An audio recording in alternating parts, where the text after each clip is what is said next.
communications, which pose a challenge to multidisciplinary teams. And the child in question is a 2-year-old. When initially she was diagnosed with a TEF at 3 days of age, and a TEF, tracheoesophageal repair surgery, was done outside. After surgery, she continued to have symptoms of cough, choking, and vomiting. So then she presented to our hospital, where a dye test for TEF leak was done, and the test turned positive. So she was taken up for a fibrin glue closure at the leak site. This was done about a year ago. So this is the child, and even after this procedure, at about April 2021, she presented with symptoms of failure to thrive, recurrent aspiration pneumonias, and a collapse of her right lung. She had been kept on NG tube feed for many months at this point. So it was decided to take up this patient for airway endoscopies. This is a video of suspension microlaryngoscopy done for this patient. What we're seeing in the video is both the arytenoids moving on either side, and the laryngeal cleft, and she was diagnosed to have a huge laryngeal cleft, which is visible on probing. So the cleft was seen extending in between the interarytenoid regions and the entire cricoid plate, all the way up to the cervical trachea. So this is the classification, Benjamin Inglis classification for laryngotracheoesophageal clefts. This baby had a type 3A cleft, where in the picture we can see it is extending from the interarytenoid regions and the entire cricoid plate is involved. We also did endoscopic assessment of her swallowing. The endoscope has been placed over the larynx. What we're seeing at 6 o'clock is the epiglottis, and then we are seeing the vocal cords moving. The baby is fed a colored liquid, and on this test, we can see the liquid penetrating from the pharynx into the larynx. It is a postero-anterior penetration because of the large laryngeal cleft that she has. So she has. So we decided to do a microscopic laryngotracheoesophageal cleft repair under tubeless anesthesia, because the tube would come in the way of surgery. So what we're seeing here is a very small clip of a long surgery. The laryngotracheoesophageal cleft on either side, the edges were freshened, and they're being sutured in 2 layers. We can see the trachea anteriorly, and this cleft extending all the way up to the trachea. So the sutures are being made in 2 layers. The first layer is the laryngeal closure, and then the pharyngeal closure posteriorly. 3 stitches were taken on the laryngeal side, and on the pharyngeal side, 4 sutures were taken. This is at the later stage of surgery, where the suturing was completed, but the larynx was found to be taut, and the movement of the larynx was a little restricted. So an aryepiglottic fold incision is being made to release tension.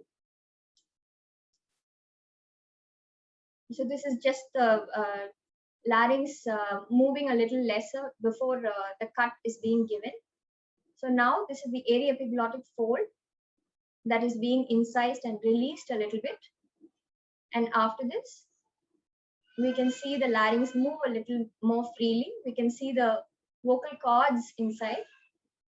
You can see the vocal cords showing up now. So this was the surgery. This is just a post-operative picture of the child. There was nothing to see outside visibly except the NG tube. And post-operatively, the patient did have a stormy course. She developed a duodenal perforation on the 5th post-op day and had to undergo an emergency laparotomy and perforation repair. She was also, a feeding jejunostomy was also done at this time, and the child was subsequently started on jejunostomy feeds. Post-operatively, a few days later, to assess if she was ready for taking oral feeds, we did a video fluoroscopic swallow study where we can see the barium bolus pass from the oral cavity into, I'll just play that again. We can see the bolus pass from the oral cavity into the oropharynx, behind the epiglottis, through the cricopharynx and into the esophagus, and there is no spillage into the larynx or the trachea, which means the cleft has closed nicely. Post-operative endoscopy demonstrating the same thing.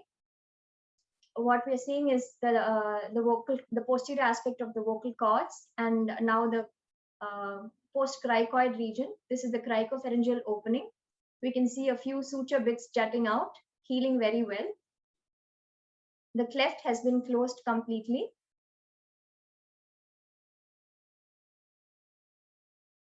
So this is the closed cleft, completely separating the larynx and the pharynx.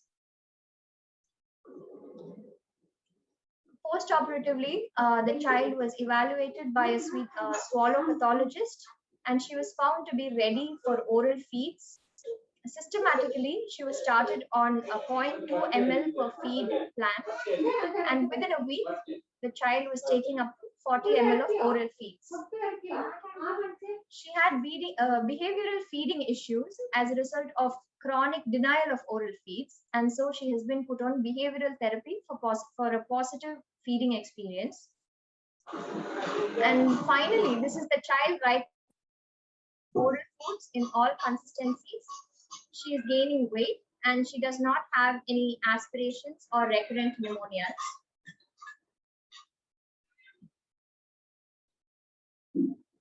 That's it. Thank you. Thank you very much. Wonderful use of videos. So do you want to say a few words, sir? Yeah. Hello. Good afternoon, everyone. So this kid was referred from Kerala to our hospital, got admitted and Dr. SPS for pneumonia. Then he wanted us to see the child, and we saw the child. We did airway endoscopy, and also Dr. Srin was involved. He did gastroscopy. So there was no problem in the esophagus, except that there is a little bit of reflex. And in the airway, we could see there is a leak from the tracheoesophageal fistula side. So then we decided to close bronchoscopically by applying glue. And then during that procedure, we found out there is a tracheoesophageal cleft. But our first problem was this tracheoesophageal fistula. So we thought of closing that. We decided to close in 2 sittings. We did that, and finally that was closed. Then we have to address the problem of the laryngotracheoesophageal cleft. So we wanted to do a FEES, functional endoscopic swallowing study. So by that, we could see there is a good postero-anterior leakage of the food into the larynx, and that is going into the trachea and causing recurrent pneumonias. So then we decided to do a surgical closure. Then we thought of doing endoscopic surgical closure. It's a big challenge to do endoscopic method at this small age, and doing a closure of a double layer. So we had all sort of problems. We had to ship equipments from Germany because of the COVID situation. It prolonged a bit, and then we had to find the right suture material. We got help from the Cincinnati and other colleagues of mine, and everyone was interested in doing this case. And finally, we had enough trouble during suturing also. And Dr. Senthil Ganesh helped us in the suturing materials and everything. So we finally got to do a good closure of double layer. Then we thought everything is over, and suddenly after 5 days, the child developed another new problem of duodenal perforation. Then Dr. Balagopal was involved. They did a duodenal perforation closure. And one good thing happened at that particular time is we could manage to do a feeding jejunostomy, so that we could feed the child for a longer period, allow the upper part to heal better. So we managed that. And finally, once everything is fine, then we had to start oral. That is our ultimate aim. So to decide that, we had to do a video fluoroscopy swallow study, and we found out there is no leakage, and we got the opinion from the people all over the world to restart oral feeding and about the opinion of EFSS and stuff like that. And after that, we also did the scopy, found out everything is fine, healed well. Then we started. Then we had a new problem of the child, looking for food all the time because she's been denied food for more than 2 years. Now she's like afraid if she's not asking for food, they'll take away the food. So she'll be always crying for food and craving for food. Then we have to start slowly, go slowly. Then only the child will tolerate the feeding without any cough and aspiration. Then we have to involve our swallow pathologist, Bhargavi and Danya. So they did a wonderful work of making the child go slow. Slowly, we started with liquid and then different consistencies and finally solid. And we have come to the stage of the child taking all the food in all consistencies well. So why we wanted to present this case is number one is when there is a congenital problem, there is a possibility of another congenital problem anywhere else and also in the neighboring structures. Here, the situation is like, esophagus and trachea is communicating in different location at the same level. So that is the sorry to cut you short, sir, but we're running a little bit late on the time. So because we that's over. Yeah, that's over. Yeah. So that is one reason. Another thing, we have to have a good communication with all the good disciplinary teamwork, so that we can come up to a good result of what we have seen. Yeah. So that's what we have to do there. Thank you so much. Thank you. We'll go on to the next speaker, our last speaker for today.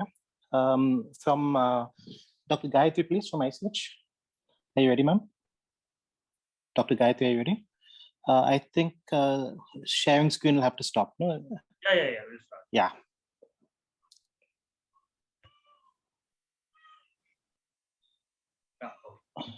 Okay.